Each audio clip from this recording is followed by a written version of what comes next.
Bon, j'ai un rapport un peu spécial avec la bande dessinée et le cartoon.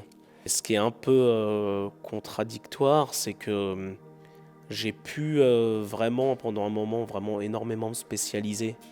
Mais j'aime bien aussi rester dans une espèce d'ignorance comme ça, tu vois, avoir ce truc un peu d'éternelle surprise, de toujours être surpris, d'être toujours dans une découverte d'un nouveau truc.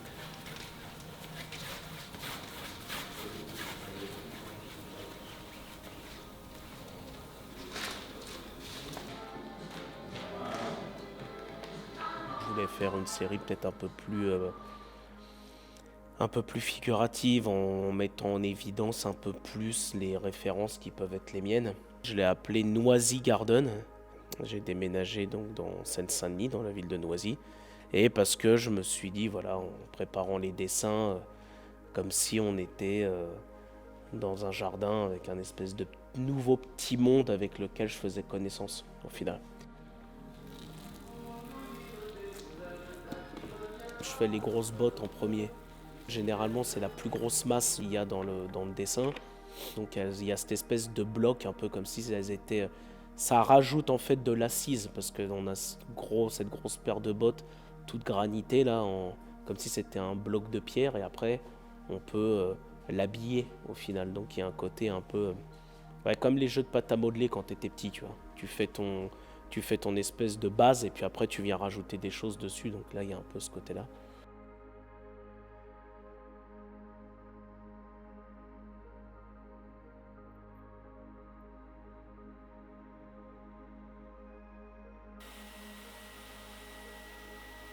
En fait, j'utilise une machine en fait qui est un compresseur avec un pistolet à peinture.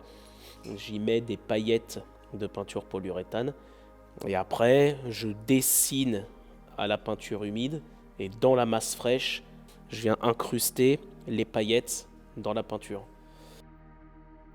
Il y a un truc comme ça un peu où j'arrive à figer le tracé mou que peut avoir un peu la peinture, à le durcir un peu comme si je le givrais.